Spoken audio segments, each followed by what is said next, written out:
Welcome back to the PHLY Sixers free agency frenzy. Look at that. We're back as the Philadelphia 76ers. Back. We never left. As soon as we walk away, we're thinking we're leaving and we don't. Why? Just when I thought I was out, they bring me back in. Derek Bodner, Kyle Neubeck, Devon Givens, Bree is still here with us as well. And the Philadelphia 76ers, number one, Shams reports that Eric Gordon, free agent from the Phoenix Suns, is signing a deal with the Philadelphia 76ers.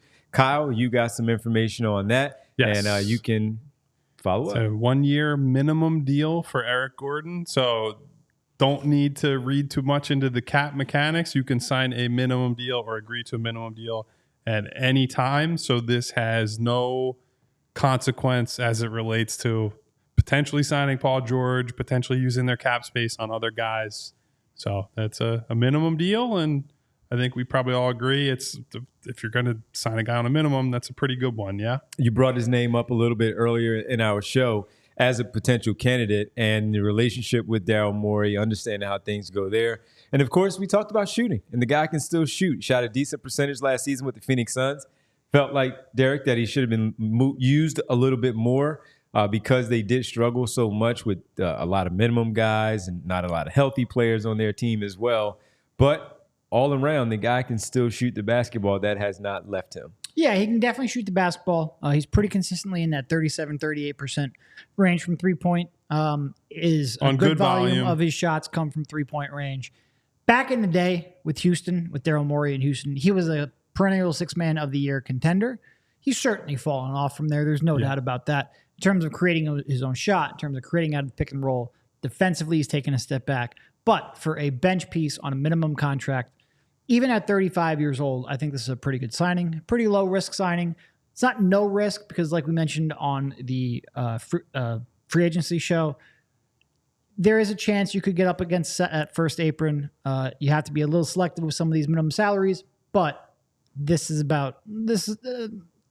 thumbs up on this one. I have no real complaints on this one. Yeah. So the concerns on my end would be all about defense. And if we get to a situation where Gordon has to be a nightly starter, I don't think that is ideal, certainly, right? And we'll get there when we get there. There's a long way to go before this roster fills out and shakes out. But Eric Gordon at his peak was not just a great high-volume shooter. He was also a pretty good defender, and he was a pretty good athlete. And part of the reason he's a defensive concern now is that his measurables are not great, right? Like he's not a prototype size 2 guard. Like he's stocky, but he's not especially big.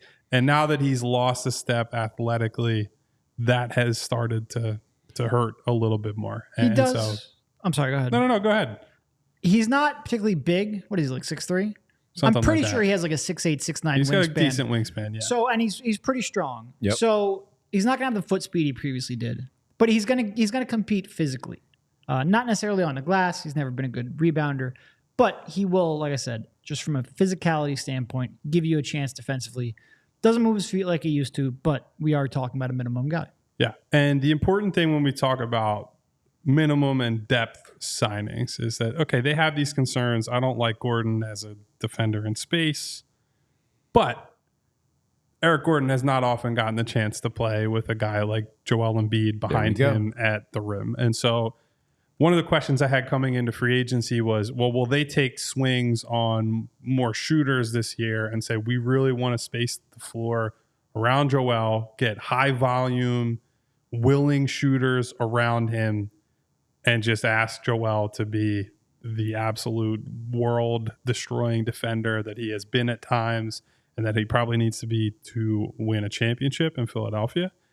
Certainly so far, that looks like they may be leaning that way a little bit. It's too early to tell. But if you get Paul George in, and all signs are pointing to that we've seen. So another piece of news that came after we started to leave the studio, the Clippers basically just sent a goodbye memo to Paul George announcing they were out. Pretty unprecedented statement to release. Especially when he hasn't signed anywhere yet. Yeah. So the Sixers have a meeting coming up. Everyone, including us on this show, saying that the Sixers are the front runner. Hopefully it's just a formality and we will have another emergency pod here later on tonight, but fingers crossed. Just type some numbers in, man. We already knew what the numbers were going to look like in the first place. Just type it up, have them sign it, and DocuSign, whatever, so we can get this done. It's not tampering anymore, so just get it done. As far as the Eric Gordon piece goes, for me, still a guy who, watching Phoenix a little bit, he can still shoot, as the guys talked about. He'll have that case of, he'll have that throwback a little bit of the explosion, putting the ball on the floor, blowing by his defender. Still finishes at the rim creatively. He cannot jump like he used to and dunk on people, but he's still, with his strength at the rim, has always been able to be being able to finish with the ability to maneuver a little bit, put his body into another defender, and still draw that contact while trying to score the basketball. So that's there. And then when you talk about a team that likes to run, if he is out there with Maxey, let's say Paul George is out there and he just happens to be on the floor at that particular time, he is a guy that can find a spot around the perimeter, somewhat like Danny Green would be able to do during his time here, fill that lane, and they can locate him in a transition opportunity for a three-pointer. So on a minimum deal, this is a decent signing. And when James Harden was here a year and a half ago, or almost 2 years and a half, 2.5 years now, the guy has the guy was talked about coming back here anyway. Where Daryl, he's been rumored, I feel like, every time. Yeah, naturally as a former Rockets player. Exactly. So I see this as a decent one. And again, with Maxey and his speed, this is a guy who, while we talk about his passing needing to improve, it's certainly going to help when you have somebody out there like he is able to find and has found in the past, George Niang, finding DeAnthony Melton, and giving them opportunities to shoot the basketball from the perimeter. So decent signing on the minimum. 2 now with Andre Drummond and Eric Gordon, 2 veterans that have played playoff basketball. They have played some big games, some big minutes, have had a lot of success here. They know their roles, and that's the key of signing these types of players, knowing your role. And one quick add-on, I'm glad both of you guys brought up his strength. Despite the fact that he's not super tall, because of that, the 6'8" wingspan and the strength, he will be able to defend some guys that, for example, like Jared McCain wouldn't alongside Maxey. So if Maxey takes a quicker assignment at a smaller, quicker guy, if you get more into that traditional 2-guard range on the other team at the 2, Gordon will be able to hang in those minutes, and you can keep them on the floor. You get the benefit of his floor spacing ability. You hope that he holds up. And again, frankly, you hope that the 3 through 5 guys in that kind of lineup are doing a lot of the heavy lifting defensively, and you're not asking a whole lot from him. We made a joke on our long free agency show that they couldn't sign anyone shorter than Kyle Neubeck. Eric Gordon's close. It'd be neck and neck. I'll get to meet him sometime soon, and we'll find out. He has a much longer wingspan than Kyle Neubeck, and because of that, he can more credibly defend. Where's the bell, man? Bigger wings. Where's the bell? I left it out there. We got a bell ringer. Oh, geez, again? Ding.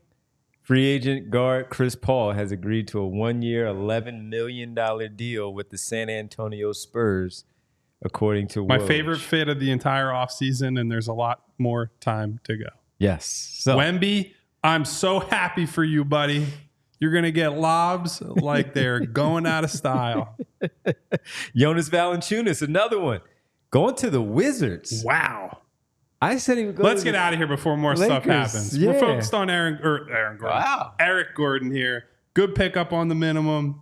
We'll be back for more Sixer stuff coming soon. Ding. Ding. Woj, free agent center, Jonas Valanciunas has agreed. All right. He just said it. Oh, did he? Listening. He just said it. That means it's time for us to Literally go. just said it. Like the exact previous sentence. It's orange outside like the day after tomorrow. We need to get out of here. We'll talk to you a little bit later once Paul George news drops. Good night. We